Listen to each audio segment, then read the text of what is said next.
ሻምፒዮኑ ኦልሞስት ተለይቷል መድፉ ትናንትና ነጥብ ጥሏል ይሄንን ተከትሎ አርሰናል 1 ነጥብ ማን ነው ሊቨርፑል 1 ነጥብ ብቻ ይበቃዋል የፕሪሚየር ሊጉን ዋንጫ ለማረጋገጥ ከዛ ውጪ ከቻምፒየንስ ሊግ አድቬንቸሩ መልስ አርሰናል በአንፊልድ ሮድ ሊቨርፑልን በጋርድ ኦፍ ኦነር ግራና ቀይ ቆሞ ሻምፒዮኖቹን እንደሚቀበል ብዙዎች ይገምታሉ ከዛ በፊት ሊቨርፑል ሻምፒዮንነቱን እንደሚያረጋግጥ የፊታችን እሁድ ይጠበቃል ከቶተንሃም ሆትስፐር በሚኖረው ጨዋታ ላይ ለማንኛውም ኩዌር አዲሱ ማጋሊሽ እንላለን በተለይ ሴት ፒስ ኪንግ መሆኑን መድፈኛው ትናንትና ማሳይቷል ሁለታቻ ከፓላስ በወጣበት ጨዋታ ላይ ማይክ አርቴታ ላይን አፕ አሁንም ደጋፊዎቹን ያነጋገረ ነበር የአርሰናል ሲዝን ወሳኙ ጨዋታ ቀጣይ ሳምንት ይከናወናል ኤምሬትስ ላይ ከሀብታም የፈረንሳይ ክለብ ፓሪዚያኑ ከፔዤ ይኖራል መልሱም በፓርክ ደ ፕሪንስ ይከናወናል በእነዚህ 180 ደቂቃዎች መድፈኛው በሪያል ማድሪድ ላይ ያሳየውን ተደናቂ ብቃት ከደገመ ወደ አውሮፓ ቻምፒየንስ ሊግ ፍጻሜ ሙኒክ ማቅናቱን ያረጋግጣል ምናልባትም አርሰናል ከኖርዝ ለንደን ፎሬቨር ከሰሜን ለንደን የሰሜን ለንደኑ ገናናው ክለብ መድፈኛው ተወዳጁ ዓለማችን እግር ኳስ ክለብ አርሰናል በታሪኩ ለመጀመሪያ ጊዜ በአውሮፓ ቻምፒየንስ ሊግ ዋንጫ ለመድመቅ የመጨረሻዎቹ 180 ደቂቃና የፋይናሉ 90 ደቂቃ ይጠበቃል ከመጨረሻው የሙኒክ 90 ደቂቃ በፊት ግን በ180 ደቂቃ ከፓሪዚያኑ ፌራሪ ከሉዊስ ኤንሪኬ ፔዥ የሚኖረው ፍጥጫ በጉጉት ይጠበቃል ማስተሩን ንጉሱን ካሸነፉ ቻምፒየንስ ሊግ ለማሸነፍ ሁሉን ነገር በስነ ልቦናው ይገነባሉ ይላሉ ተንታኞች ሪያል ማድሪድን ፎጣ ያስጣለው መድፈኛ ከፔዤ በሚጠበቀው ጨዋታ ላይ ምን አይነት ፐርፎርማንስ ያሳያል የጃኮብ ኪየር የዚህ ፖላንዳዊ ትናንትና የአየር ላይ ኳስ በጣም ማራኪ ጭንቅላት ኳስ ጎል አርሰናል በሴት ብቻ በቆመ ኳስ ብቻ ዘንድሮ 16ኛውን ጎል ያስቆጠረው ሆኗል ካለፈው 2 አመታት አንስቶ ምስጋና ለኒኮላስ ጂኦቨሪግባና መድፈኛው ሌላ አቅም እንዳለው በደንብ በሞደርን ፉትቦል ያሳየ ይገኛል ይህ የሴት ፒስ ኳሊቲው ምናልባትም በፔዤው የ180 ደቂቃ አድቬንቸሩ ላይ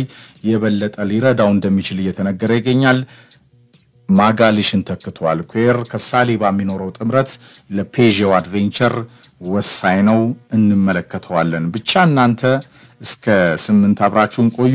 በባልደርባይ ፍቅር ይልቃል ስፖርትና አርገማን ማራኪ ፕሮግራም ተንደርድረናል ዜና ደጊሶ መውጫችን ይሆናል ኪዌር አዲሱ ማጋሊሽ ለቻምፒየንስ ሊግ ቦታ ተጠባቂው ፍጥጫ ደግሞ የፍሬሚማን ኦፊሻል ላይ በዚህ ሰዓት የቀጥታ ስርጭት በመላው ዓለም በዩቲዩብ ቻናላችን ጭምር እናከናውናለን ላይክ ሼር ሰብስክራይብ በማድረግ ከኛ ጋር ቆዩ የባልደርባይ ፍቅር ይልቃል የዩቲዩብ ቻናል እንደዚሁ ይሰራል ፍቅር ይልቃል የዩቲዩብ ቻናልንም እንደዚሁ ሰብስክራይብ በማድረግ የትሪቡን ስፖርት አፕዴት ጉዳዮች ሁላ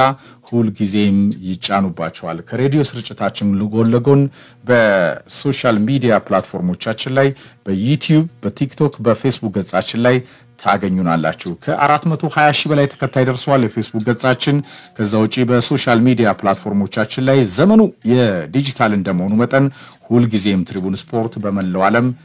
አለ ኤፍኤምኤማን ኦፊሻል ፍቅር ይልቃል የዩቲዩብ ቻናልን ሰብስክራይብ ማድረግ ላይክ ሼር ማድረግ እንደዚሁም ሐሳብ አስተያየት መስጠታችሁ ግን እንዳይዘነጋ መልእክታችን ነው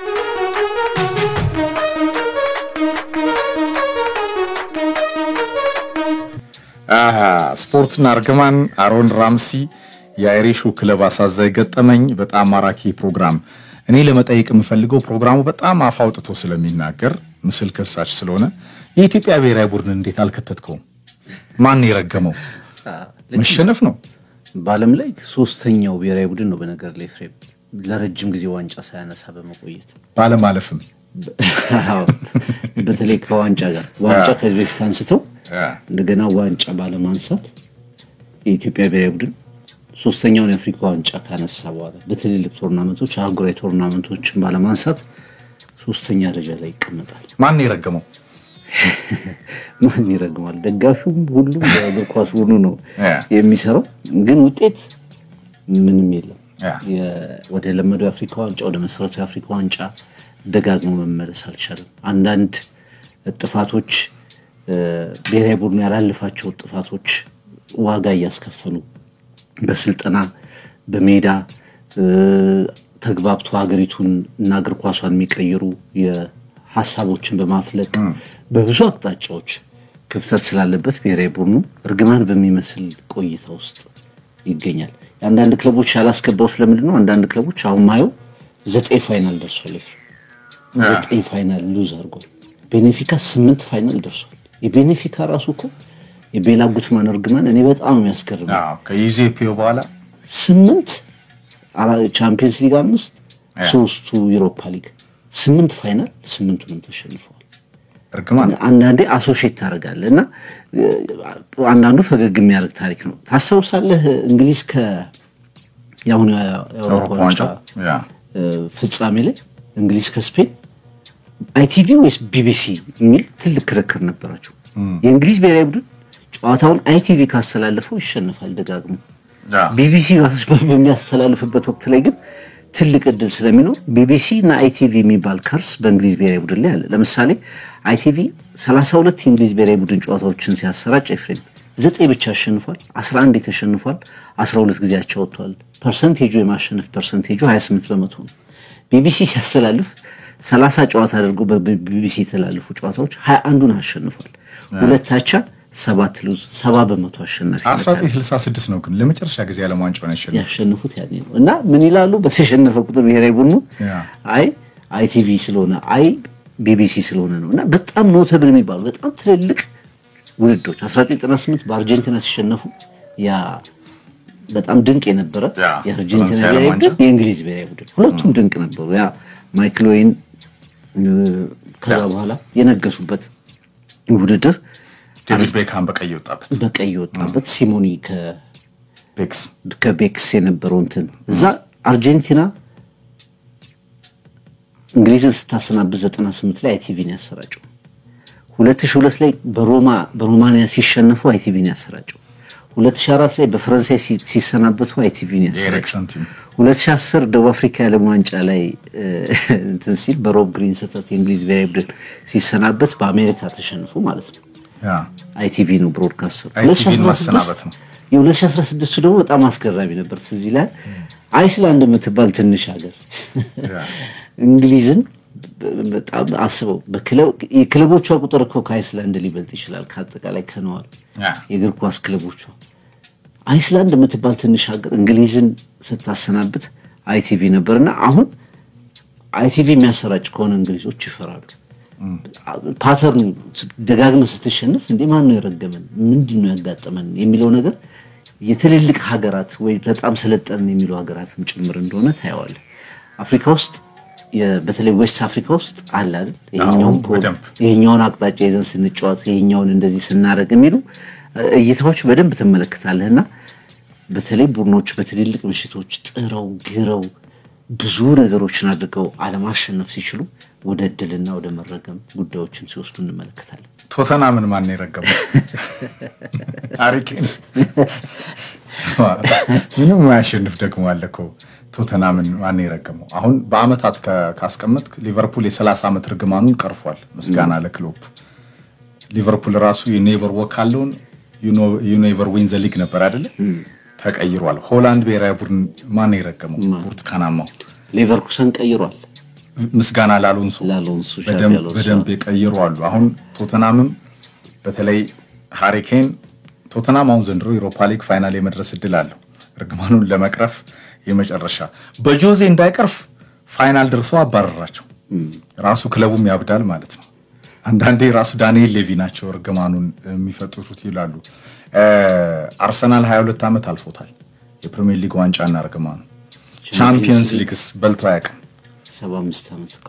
ከውድድሩ መጀመር አንስቶ አርሰናል አንዴ ነው ፋይናል የደረሰው ርግማኑን ለመቅረፍ ሱፐር ማይክ አርቴታ የመጨረሻው ትራክ ላይ ሆን ደርሷል እንዴት ማኔጅ ያደርገዋል ቀጣዮቹ ጊዜያቶች ከፔጅ የሚኖረው ጨዋታ በጣም ይጠበቃል የኢትዮጵያ ብሔራዊ ቡድንን የረገመው የስፖርት አመራሮቹ ተጫዋቾቹ ስቴክሆልደሮቹ ሚዲያው ነው ይላሉ ትኩረት እንዳናደርግ እሱ በቂ ምክንያት አይደለም ግን ሁሌ ሰማይ አንዳንዴ ለመሰለ ስራና ለማወቅ የራስን የቤት ስራ አለመለየት አሙሩ ሙራድ ከ24 ምን አለመሰለ የኢትዮጵያ ብሔራዊ ቡድንን ማን የረገመው በሚል ይሄ እርስ በርስ መጠላለፉ የኢትዮጵያ ስፖርት አዙሪት ያለመስራታችን ሜዳ ላይ የወረደው ሀቅ ጋር መጋፈጥ አለመቻላችን ከእውነታው ጋር መጋፈጥ አለመቻላችን የራሳችን አዙሪት ስቴክሆልደሮች የኢትዮጵያ ስፖርት ላይ አሁን ካየው ማይክ ሲሰጧቸው አትሌቲክስ ላይም የስፖርት አመራሮችን ላይም ስፖርተኞቹ ትኩረት አድርገው እንዳይሮጡ ስፖርተኞቹ ትኩረት አድርገው እንዳያሸንፉ ሚዲያው ተጽዕኖ ፈጠረባቸው ይላሉ ሚዲያው አይሮጥ አይጫወት አንዳንዴ እኮ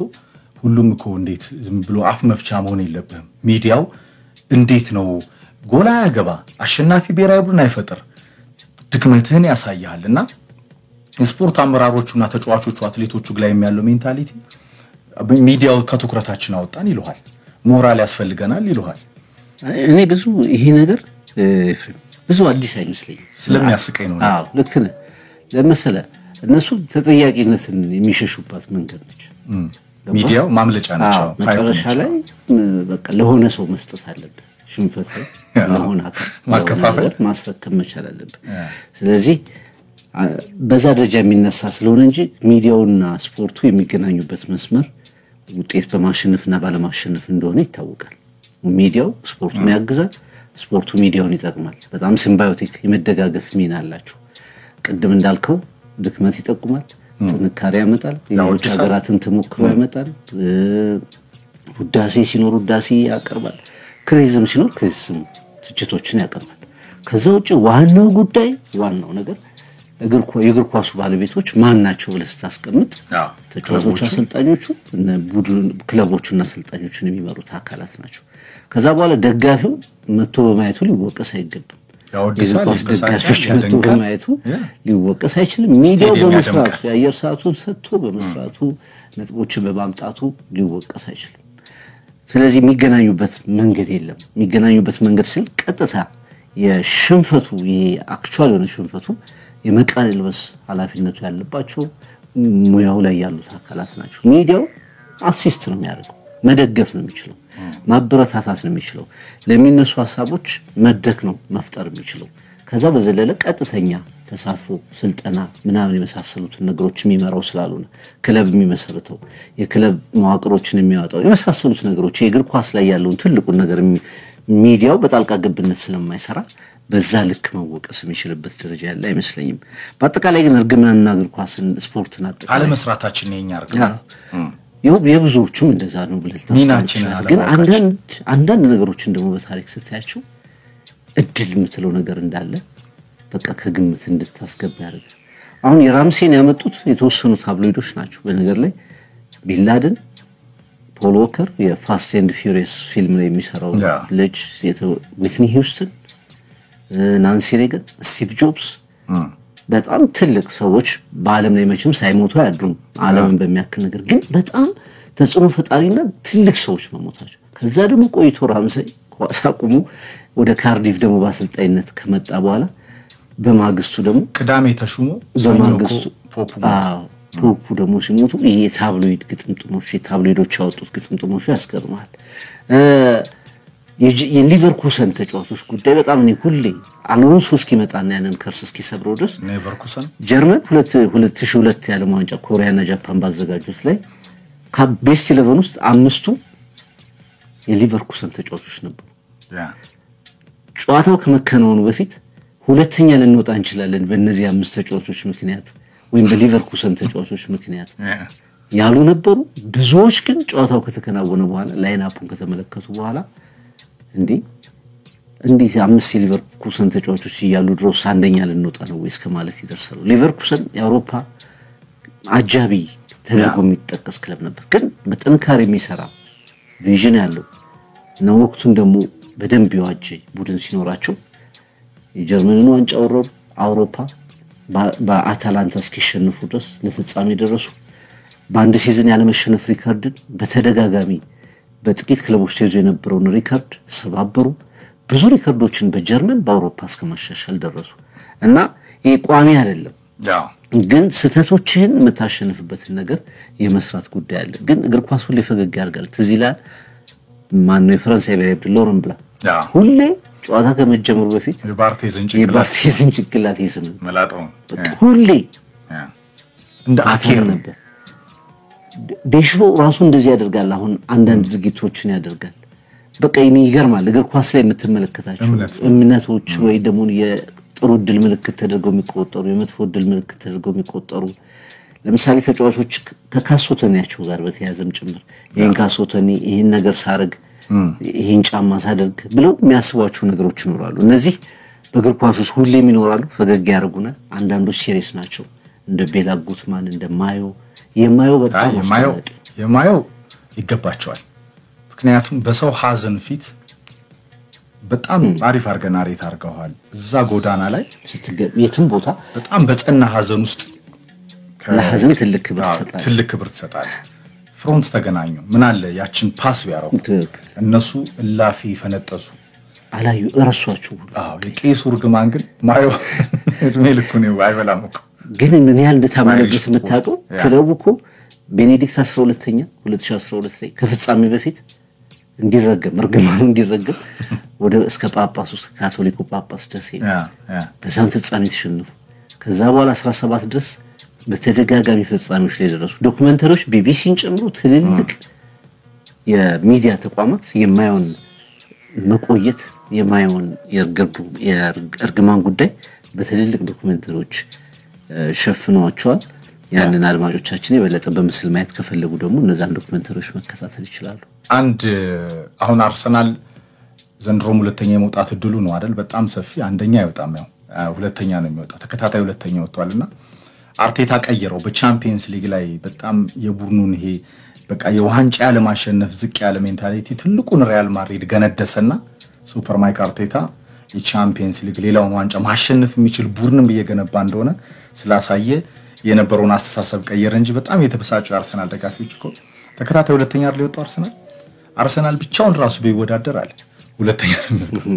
ብቻውን ቢወዳደር ራሱ ሁለተኝነትን ስቲክ ያረገ ክለብ ይመስላል አንዳንዴ ስታለማምደው ነገሩን ከከርስ ጋር ይያያዛል አመታቶች እየቆጠሩ ይሄዳሉ ከዛ በኋላ የሚያስኬዱ ነገሮች አሉ አሁን የራምሲን ጨምሮ የነማያው የአሜሪካው ክለብ ታሪክን ስታይ የበርሚንጋም 100 አመት ተረገም 100 አመት በ100 አመት ነው ያሉት የሮማን ኢጂፕሲዎች ልክ 100 አመቱ ካለቀ በኋላ በ102ኛው ወይ በ103ኛው አመት ከአርሰናል ጋር የፍጻሜ ጨዋታ አከናውኑ 2-1 አሸንፎ አርሰናልን ዋንጫ በላ 100 አመቱን ግን ዋንጫ ሳያገኝ ማለት ነው እንደዚህ አይነት ነገሮችን ስታይ ግብጽ ራሱ ፍቅር መሐመድ ሳላ ነው ያሉ ነው ከአህመድ ሐሰንና ሁሳም ሐሰን በኋላ 7 የአፍሪካ ዋንጫ የበላው ያገናና ፈርዖን የአፍሪካ ዋንጫ ማሸነፍ አልቻለም ከሁሳም ሐሰን 2010 ማለት ነው 2010 ነው ከሁሳም ሐሰን ከና አህመድ ሐሰን ከና አቡ ታሪካ ገድል በኋላ በጣም ትልቁ ተጫዋች ሙሳላ ነው የግብጽ እግር ኳስ ወርልድ ዋይድ ያደረገው ከግብጽ ጋር ግን አያሸንፍም መሐመድ ሳላ ይሁን እንደ ችግሩ ይያሉ ነው መልሰው ራሳቸው ላይ አምጥተውታልና አንዳንዴ የሚያስኬዱ ነገሮች አሉ ተባጥሰህ መቀየር ካልቻልክ ያንን ታሪክን ትቆማለህ በቃ ከዛ በኋላ ታሸንፍ ማም የኢትዮጵያ ብሔራዊ ቡድን እርግማን አለ መስራት ነው እኛ ማንንም አረገመንም የሚሰራ ነው እኮ መረገም ያለበት ምክንያቱም ባለ መስራታችን ውስጥ የድሮ ተሻለኮ ፍቅር ያሁኑ ጣት መቀሳሰር ነው ወደማይመለከተው ሰው አቅጣጫ ገመድ ጉተታ ላይ ነው የሚያተኩሩት ስቴክሆልደሮቹ እኔ ምን ሰራሁ የሚል የለም እኮ በዛ ሂደት ውስጥ ነው ቅድም እንዳልኩ አንዳንዴ አፍ መፍቻ ይመስላል ሚዲያው ላይ ትኩረት ሲያደርጉ ስለሚገርመኝ ነው አሪፍ ፕሮግራም ነበር ለማንኛውም አሞራው በረረ ዜና ደግሶ ተወረወረ በአለም ሲመጣ ከበዓል ማግስትም በጣም የሚነሳው ነው አንድ ሙሉ አገዳ ከአራት ብርሌ ካወራረድኩ በጎሉ መሃል ማን ይችላልኛል ይላል ሙሉኮ የብፌ ላይ ብፌ ያቅ ናሽናል ቲም ተመርጦ ጣይቶ ሆቴል አርፈው በቃ ዛሬ ብፌ ነው የምትመገቡት ተባሉ ፓስታ ያበሉ በረሃብ ገደሉን በቃ ልጫወትም ብሎ ኩል ይመለስ አንተ ሙሉ ይሄ ድስቱን ይዞ ጣባ ነው የሚባለው ገበታው ሙሉን ክትፎ ይዞ ወደ ክፍሉ የሮጠ ጀግና ነው ዜና ደግሶ ታሪኩን ኋላ ላይ እንሰማለን ጃኮብ ኪዮር አዲሱ ማጋሊሽ ለቻምፒየንስ ሊግ ቦታ ተጠባቂው ፍጥጫ የሲቲ ወሳይድል አርሰናል አሁንም የሴት ፒስ ኪንግ ነው ፍቅር የማጋሊሽ ሚና ኪዮር በኪዮር የመጀመሪያውን ጎል ሲያስቆጥር ትናንትና አይተናል አየር ላይ በሴት ፒስ ባየር የሚላኩ ኳሶች አቅም የአርሰናል ሌላው ኳሊቲ ነው ምናልባትም ለፔጂው ጨዋታ ሌላ ፖቴንሻል እንደሆነ በርካቶች እየተናገሩ ነው አዎ እንግዲህ እየጠፋ ይመጣ ነበር የአርሰናል ሴት ፒስ ጎል ከተወሰነ ጊዜ ወዲህ በተለይ ቡካዮ ሳካ ከተጎዳበት ጊዜ ጀምሮ ለተወሰኑ ጨዋታዎች እየቀዘቀዘ መጥቶ ነበር አሁን አልፎ አልፎ ደግሞ የማንሰራራት እንደዚህ አይነት ጎሎችን ስትመለከት የአርሰናል የትኛውም ጨዋታ ላይ ጎሎችን በተለያየ አማራጭ ማግኘትና ማሸነፍ ነው። በተለይ እንደ ቻምፒየንስ ሊግ ምሽቶች ራይስ ጎል አስቆጥሮ ያውቅም ነበር በቅጣት ምት ያን ቀን አገኘው። ሪያል ማድሪድን ያፈረሱት ጎል መጀመሪያ ሁለት ጎሎች ድንገት በቆመ ኳስ የተገኙ ናቸው። ከቆመ ኳስ አርሰናል እንዲህ አይነት እድሎችን የመጠቀም አቅም ማግኘት በቻምፒየንስ ሊግ ምሽቶች ላይ ብዙ ስህተቶች በማይሰሩባቸው በተለይ ወደ ጨዋታዎቹ እየተነከሩ ሲመጡ ኤፍሬም አንድ ስህተትን የመጠቀም ጉዳይ ሊሆን ይችላል። ይሄ በምድብ ጨዋታዎች ላይ ያለው ነፃነት መጫወት ነፃነት ከፍቶ ነገሮችን የማድረግ ነገሮች ላይ ኖሩ ይችላል። አንዲት አጋጣሚ አንዲት ክፍተት ብቻ አግኝተህ ውድድሮቹን የምትወስንበት አጋጣሚ ሊፈጠር ይችላል። አርሰናል ይሄንን ይፈልጋል። ይሄንን ደግሞ ማድረግ የሚችል አቅም አሁን መኖሩ ማሳየቱ ፖዚቲቭ ነገሩ ነው በጨዋታው። ከዛ ውጭ ግን እንደው የዋንጫ ጉዳይ ነገሮችን በቻምፒየንስ ሊግ እስከ ፍጻሜ ሄዶ ዋንጫ አግኝቶ ይሄን ሲዝን ማስረሳት የማይችል ከሆነ አርሰናል በፕሪሚየር ሊግ ያሳለፈው ሲዝን ካለፉት 2 ዓመታት በጣም ደካማው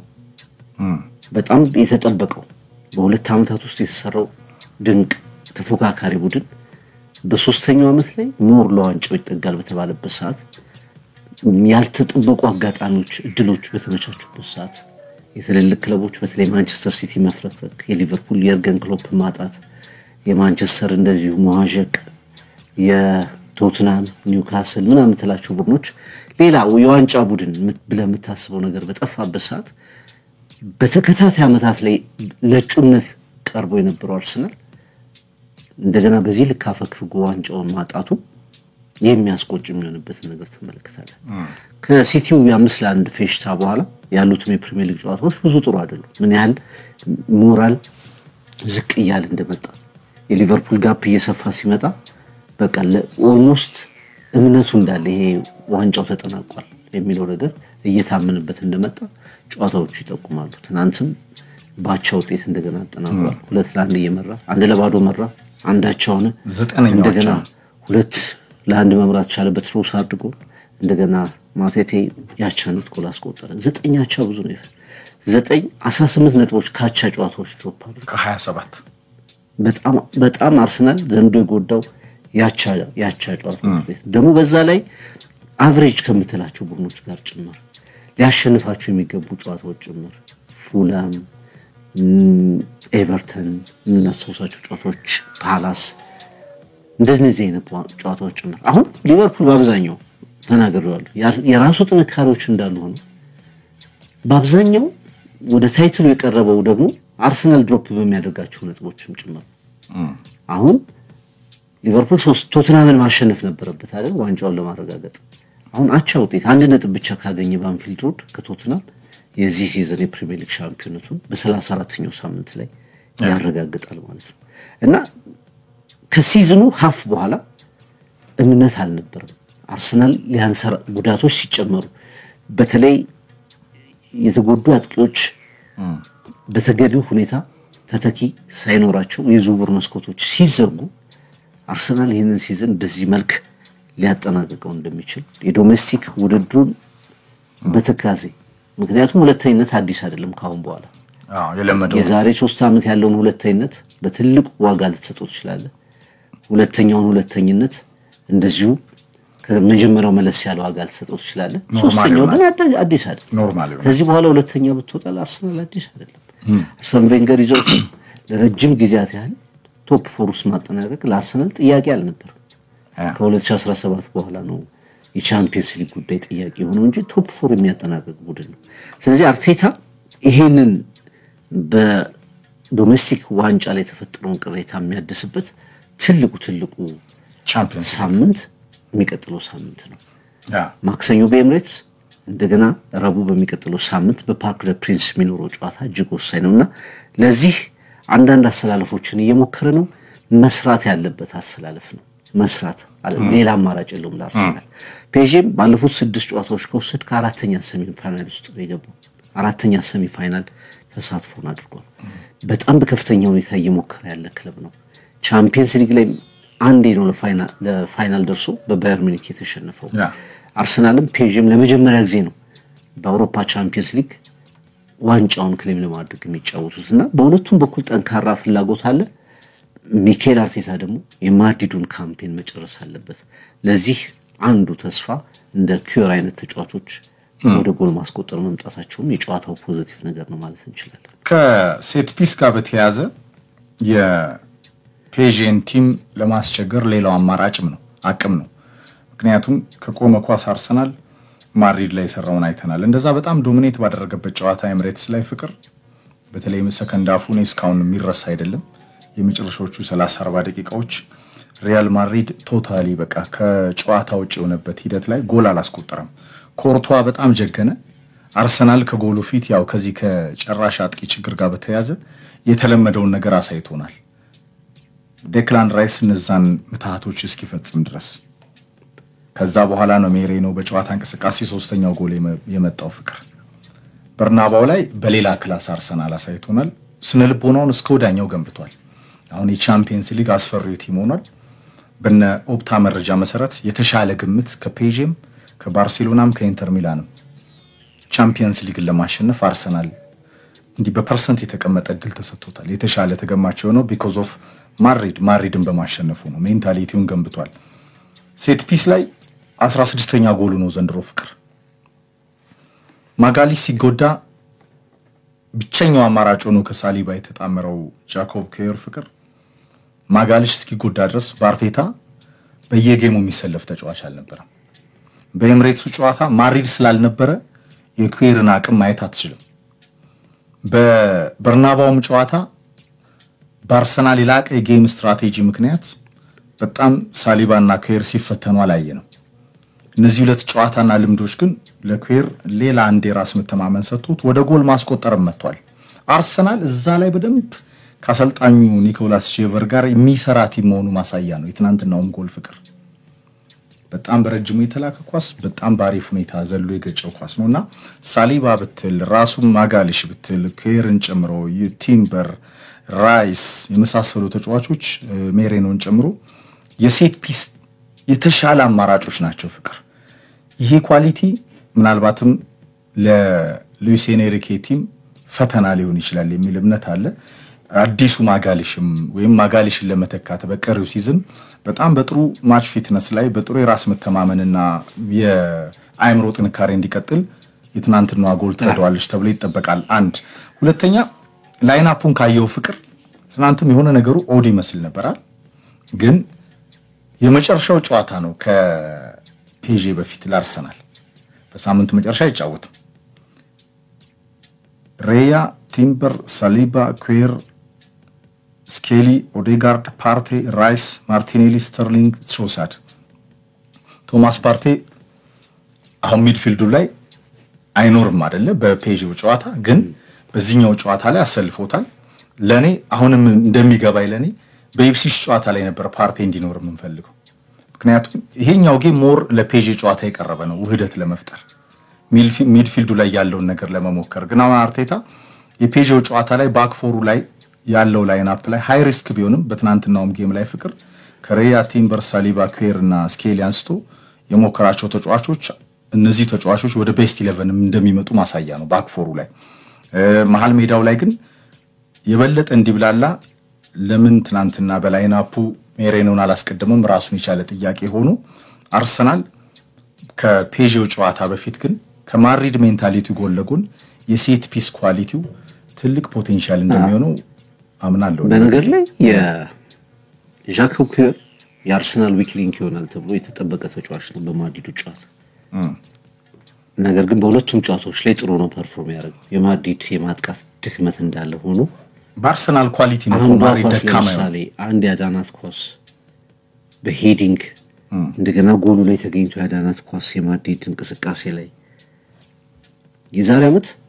አርሰናል 8 ውስጥ ነበር። ማድሪድን በገጠመበት ጨዋታ ነበር የተሰናበተው። በባየር ሚኒክ ነበር የተሸነፈው። የአርሰናል ደጋፊዎች በተለይ የመልሱን ጨዋታ አይረሱትም። ኬየር የሰራው ስህተት የማይረሳ ነበር የዛሬ ዓመት። ስለዚህ እንዲህ አይነት ተጫዋች በተመሳሳይ ስቴጅ ላይ ሲመጣ ጎል ሲያስቆጥር አምሮ ላይ የሚመጣበት ጭንቀት ይኖራል። ደጋፊው ያለው ስጋት አለ። እንደገና ተጫዋቹም ደግሞ ይሄን ስቴጅ አውቋል። አርሰናል ሲሰናበት ያው ቡድኑ አጠቃላይ ችግር እንዳለ ሆኖ ደግሞ ስፔሲፊክ ተጫዋቾች ከተነሱ አንደኛው ጃኮብ ኩዌር ነበር በባየር ሙኒክ ሲሸነፍ። አሁን ይሄ ተጫዋች በማድሪድ ደርሶ መልስ ጨዋታ ላይ ያሳየውን ፐርፎርማንስ እንደገና በጎል ማስቆጠር ያለው ነገር ስትመለከት በጣም ፕላስ ነው ለአርሰናል ለጨዋታው ሬዲ የሚሆንበት በጥሩ ስነልቦና ሬዲ የሚሆንበት ነገር እንዲያገኝ ያግዘዋል። ፔዤ በ4-3-3 አሰላለፍ በአብዛኛው በጣም ሲያጠቃ ደግሞ በ3-2-5 ቅርጽ የሚይዝ አይተህ ከሆነ አስቶን ቪላ ላይ እኮ ማን ነው ሐኪሚ እኮ ጎል አስቆጥሯል።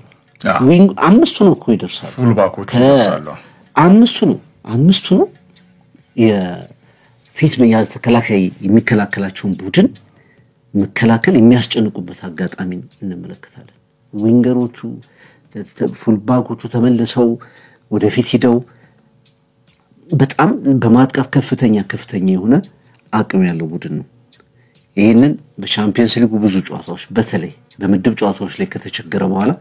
ማንቸስተር ሲቲን ካሸነፈበት ወሳኙ የመጨረሻው ጨዋታ ጀምረህ 6ኛው ሳምንት ጨዋታ ጀምረህ ፔዤ በጣም ማቹር እያደረገ መጥቷል በዚህ ውድድር ላይ። ለአርሰናል አሁንም ትልቁ ተስፋው ፔዤ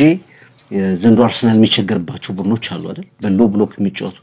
ምንም አቅም አይኖራቸው ወደ ኋላ የሚያፈገፍጉ እንደ ዌስት ሃም መስበሪሳኖች ፉላም አይነት ቡድኖች በጣም የሚቸገሩበትን ፐርፎርማንስ ያሳይተናል። ፔዤም ልክ እንደ ማድሪድ በጣም ወደፊት መጥቶ ሃይላይን በደንብ የሚጫወት ቡድን ነው፣ በማግባት የሚያምን ቡድን ነው። ስለዚህ አርሰናል ከኦፕን ፕሌዎችም ጎል የማስቆጠር እድሉ ሰፊ ነው። በማድሪድ ላይ በኦፕን ፕሌዎች ጎል አስቆጥሯል። ሜሪኖ ጎል አስቆጥሯል። ሳካ ጎል አስቆጥሯል። እንደገና ማርቲኔሊ ጎል አስቆጥሯል። አምስቱ ጎሎች በኦፕን ፕሌይ የተቆጠሩ ናቸው። በአብዛኛው ከቆሙት ኳሶች ውጭ ሶስቱ በአብዛኛው አርሰናል ከኦፕን ፕሌዎች ኳስ የማግኘት ነገሩ ደክሞ ነበር። ሜሪኖ በርግጥ ያገባቸው ጎሎች አሉ 6 የሚደርሱ ጎሎች፣ ግን አልፎ ነበር ጎሎች የሚያገኘው አርሰናል። የኦፕን ፕሌይ ኳሶቹ ደካማ ነበሩ። እንዲህ አይነት ቡድኖች ለአርሰናል ምቹ ናቸው። ትልቁ ስጋት በአርሰናል በኩል መከላከሉ ትክክል መሆን አለበት። ዘንድሮ ዴምቤሌ 29 ጎሎችን ያስቆጠረ ነው። ባርኮላ፣ አሽረፍ ሀኪሚ፣ ይሄ ክቫራትስኬሊያ፣ ዱዌ ሃይ ኳሊቲ ተጫዋቾች በጣም ድንቅ የማጥቃት ኳሊቲ ያላቸው ተጫዋቾች አሉ። ሚድፊልዱ በጣም የተረጋጋ ዣኦ ኔቬስ፣ ቪቲና፣ ሜንዴስ በጣም ኳሊቲ ያላቸው ተጫዋቾች አሉ። ስለዚህ በአብዛኛው ኦፌንሲቭ የሆነውን ነገር ማቆም ስለሚያስፈልግ አርሰናል የተደራጀው መከላከሉን በጥሩ ሁኔታ ኤክስፔክት ያደርጋል። ፕላስ የመጀመሪያው ጨዋታ ኤምሬትስ ላይ ስለሆነ ጎሎችንም ጠብቀህ ልክ ማድሪድ ያደረገው ጎሎችን ማግኘት አለበት። ስለዚህ አንዱ ሴት ፒስ ነው፣ ያንን የበለጠ እንዳለ ኳሊቲው እንዳለ ያሳየ ነው። ሁለተኛ ደግሞ የተመለሱ ተጫዋቾች የተመለሱት እንደ ሳካ አይነት ተጫዋቾች ኦዴጋርድ በዚህ ሲዝን ጥሩ አልነበረም በአብዛኛው ነገር ግን የሚያስፈልግ ተጫዋች እንደሆነ ደግሞ ምንም የምትከደው ነገር አይደለም። የቡድኑ እንቅስቃሴ እርጋታ በቃ ሊንክ የፈለገው ይሁን የሚያጠፋቸው ይሄ የሚሰጣቸው ኳሶች እየቀሩ ነው አይደል? ጎል የሚሆኑ ኳሶች በሱ ልክ የለውም አርሰናል። ግን አሁንም ኦዴጋርድን የሚተካ ተጫዋች አርሰናል የለውምና ከፊት ደግሞ የሚኖረው እንቅስቃሴ በሳካና በኦዴጋርድ ከዛ ደግሞ በቆሙ ኳሶች እና ትሮሳርድ ይገባል ተብሎ ነው የሚጠበቀው። ሜሪኖ ወደ ኋላ ይሳባል ተብሎ ነው የሚታሰበው። በእንደሱ አይነት የማጥቃት እንቅስቃሴ ደግሞ የፔዤን ደካማ የመከላከል እንቅስቃሴ ፔዤ ድክመት ካለው አብዛኛው መከላከሉ ለረጅም ዓመታት እኮ ነው። ግን አሁን እዚህ ጋር ፍቅር በፔዤ እዚህ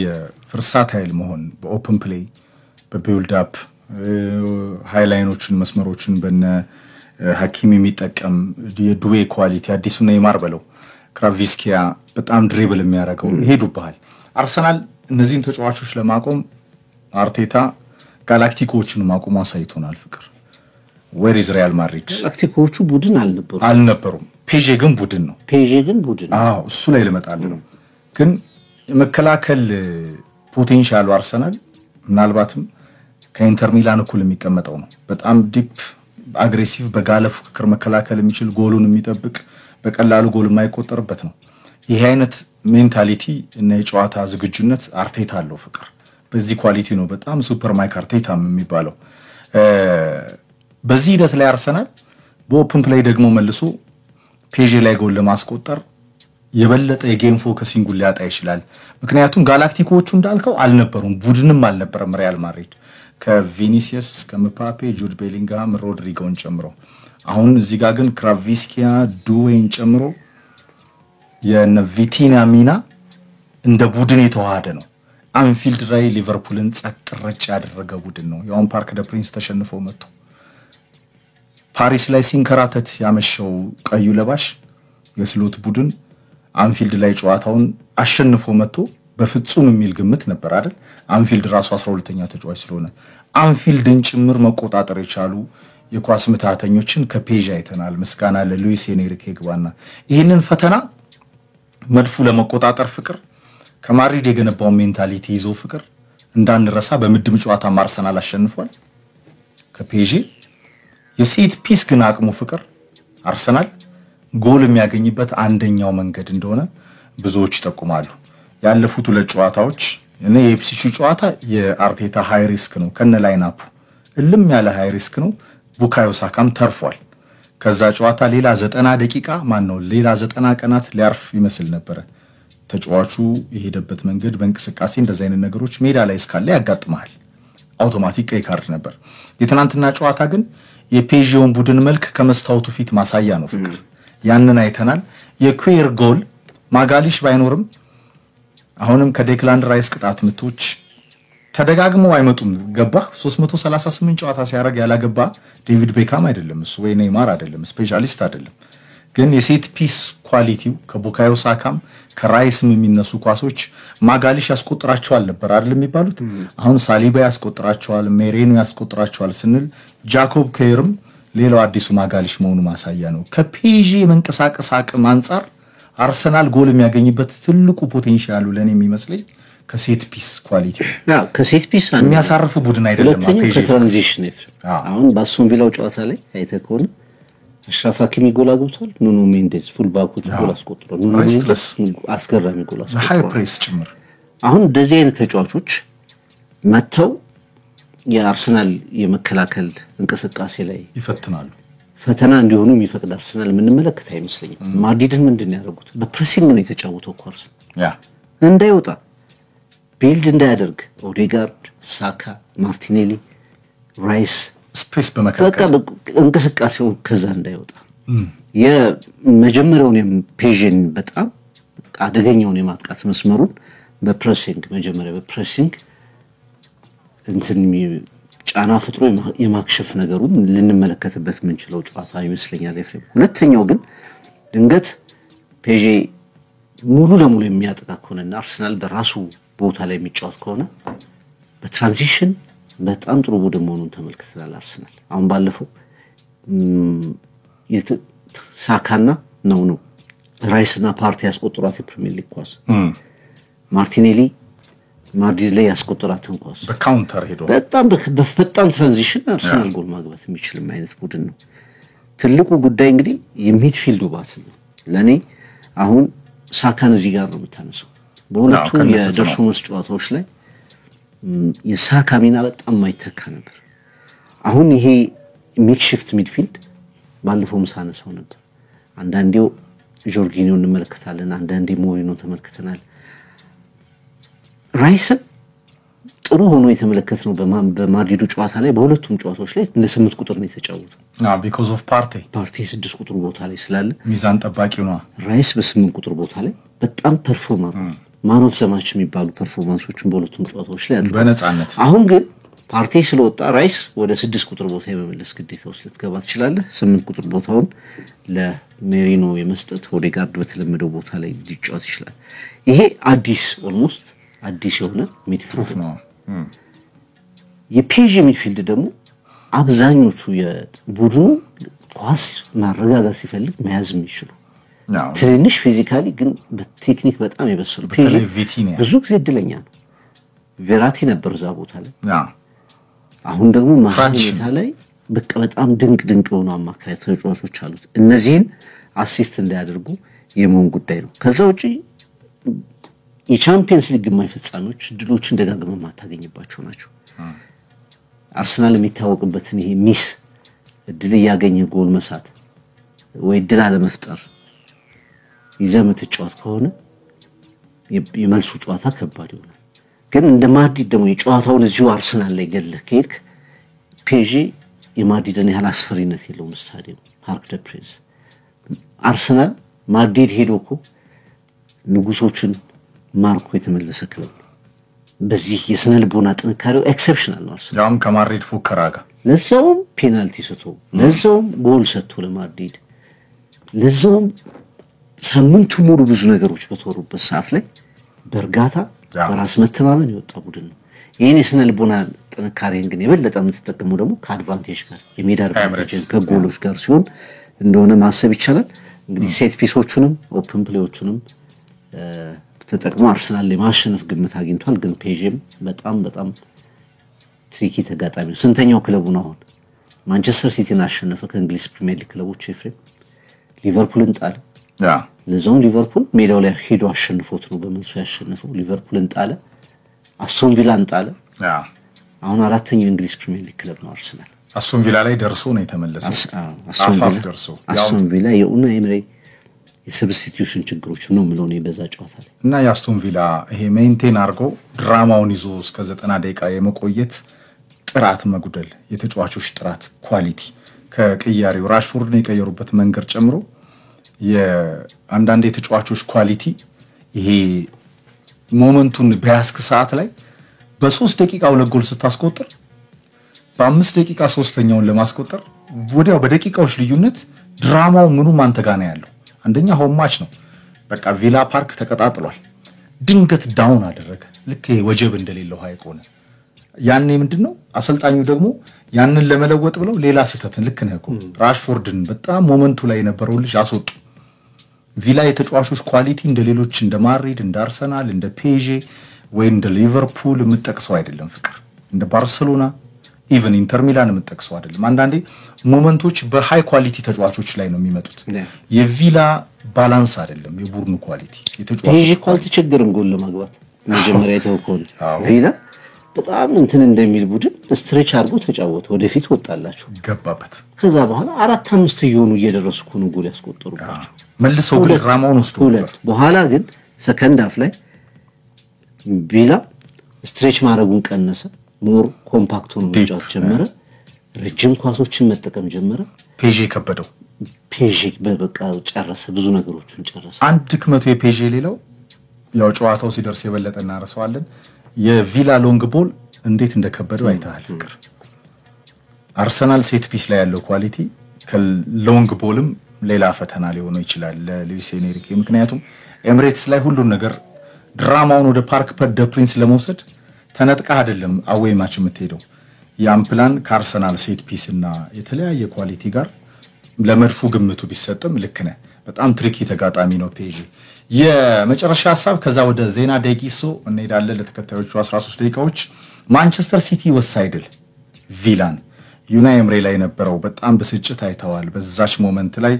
ኑኔዝ ጎል ሲያስቆጥር የበርናንዶ ሲልቫ ተጽኖ የነ ኦማር ማርሙሽ ሚና ሲቲ እንደ አዲስ ቡድን እየገነባ ነው ሲዝኑን ሳያጠናቀቅ ፕሪሲዝን የጀመረው ማስተሩ ጋርዲዮላ ከኢታሃዱ ቢሊየነር ሲቲዝንስ መንደር ነው ፍቅር 61 ይዞ 3ኛ መጥቷል ኖቲንግሃም 60 አለው ኒውካስል 59 ቼልሲ 57 በሳምንቱ መጨረሻ በጣም የሚጠበቁ ጨዋታዎች አሉ ቼልሲ ከኤቨርተን ብሪጅ ላይ እንደዚሁም ኒውካስል ከኢፕስዊች ይጫወታል ያው ከዚህ ጨዋታ 3 ነጥብ ይሸምታል ምንም ጥርጥር የለውም ኒውካስል ወርዷል የኢፕስዊች ጣፈንታ እና ሳውዛምፕተን መከተል ነው ሌስተርን ፍቅር ሊቨርፑል ከቶተናም 1 ነጥብ ብቻ ይጠበቅበታል ሁለተኛውም የተረጋገጠ ነው 3-4-5 ለመውጣት ግን ሲቲ ኖቲንግሃም ኒውካስል ቼልሲ እና ቪላ እስከመጨረሻው አንገት ለአንገት ይቀጥላሉ ለፔፕ ጓርዲዮላ ቡድን እንደዛ በጣም ለተጠለጠለ ቡድን በጣም ለደከመ ጊዜ ላሳለፈ ቡድን ለተፈተነ ቡድን ቻምፒየንስ ሊግ ትልቅ ሪዋርድ ነው ከዛ በኋላ አገግሞ ማለት ነው ማንቸስተር ሲቲ ሌሎች ክለቦች መጠቀም ያልቻሉትን እድል እንደገና ተጠቅሞ የቻምፒየንስ ሊግ ስፖርትን ማረጋገጥ ትልቅ ጉዳይ ነበር ምክንያቱም የፕሪሚየር ሊጉ ጉዳይ ገና በሲዝኑ የመጀመሪያዎቹ አካባቢ ምዕራፍ ላይ ነው ለሲቲ የተጠናቀቀ የሚመስለው ተከታታይ ሽንፈቶች የተጫዋቾች ጉዳት ያልተጠበቁ ኮንሴኩቲቭ በጓርዲዮላ ስልጣና ታሪክ ማንቸስተር ሲቲን ብቻ ይዞ ሳይሆን ሌሎችንም ክለቦች እያሰለጠነ ይዞት በማያውቅ ሁኔታ 10-11 ጨዋታዎች ላይ ዘለቀ ትንሽ ነጥቦችን የማግኘት ታሪክ ይዘ ፕሪሚየር ሊጉን አታስቡ ትልቁ ሪዋርድ የሚሆነው ቻምፒየንስ ሊግ ነው እና በዚህ ጨዋታ አንደኛ መጀመሪያ ገና ጨዋታው እንደተጀመረ ራሽፎርድ ጎል የማስቆጠር እድል ነበረው ሁለተኛ በሲልቫ 7ኛው ደቂቃ ላይ ጎል ካስቆጠሩ በኋላ ራሽፎርድ ፔናልቲ የሲቲን መሪነት አጥፍታ ጨዋታው ሊጠናቀቅ 1 ደቂቃ ነው የቀረው 95ኛው ደቂቃ ላይ ጨዋታው ይጠናቀቅ ነበር ስለዚህ ተቀይሮ በገባ ተጫዋች ያንን የመሰለ የማሸነፊያ ጎል ስታገኝ በጣም ሲቲን ከፍ የሚያደርግ ድል ነበር ያ ጨዋታ ባቻ ውጤት ቢጠናቀቅ የሁለቱ ቡድኖች ልዩነት የአስቶን ቪላ እና ሲቲ የሁለት ነጥብ ብቻ ነበር ፍሬም አሁን በጎል እንኳን ያለውን አድቫንቴጅ ስትመለከት ከአስቶን ቪላ በሁለት ጨዋታዎች ርቀት ላይ ነው ያለው እና ኦልሞስት የቻምፒየንስ ሊግ ስፖርትን ያረጋገጠበት ጨዋታ ከተባለ ሲቲ ሲያልፍ የአስቶን ቪላው ድል በጣም ወሳኝ ነገር ይመስለኛልና በአጠቃላይ ለሲቲ ትልቅ ጨዋታ ነበር እኒ ቶፕ 6 የሚባሉት ቲሞች በሆያ ኖቲንግሃምን እንዳያወጡት ከኤክስፒሪየንስ አንፃር ኖቲንግሃም ለኔ በጣም ዲዘርቭ የሚያደርገው ነው ቻምፒየንስ ሊግ አምስት ቡድን ነው ዘንዶ በእንግሊዝ በሲቲ ኖቲንግሃም ኒውካስል ቼልሲ አስቶን ቪላ ሁለቱ ይወጣሉ ከነዚህ ቲሞች አይወጡም ሲቲ 3ኛ ኖቲንግሃም 4ኛ ኒውካስል 5ኛ ከሆነ ቼልሲ እና ቪላ ይወጣሉ ከሲቲ ኖቲንግሃም ኒውካስል ቼልሲ አስቶን ቪላ ሁለቱ ይወጣሉ ፍቅር ከቼልሲን ጨምሮ አስቶን ቪላን ጨምሮ ሁለቱ ቼልሲ ዲሴምበር ድረስ እኮ ሊቨርፑልን ሲከተል የነበረ ሁለተኛ ነበር ለዋንጫም የተገመተ ነበር ሁሉ ነገር የረሳ ቲም ነው አስቶን ቪላ ማን ነው ኖቲንግሃም ግን በጣም ለኔ ከኑኖ ስፒሪቶ ጋር ሁሉ ነገር የሞከረ ቡድን ነው ፍቅር ዘንድሮ የቻምፒየንስ ሊግ ቲኬት አዋርድ ኖቲንግሃምን ዲዘርቭ ያደርገዋል ዩናይትድንስ እንዳትልኝ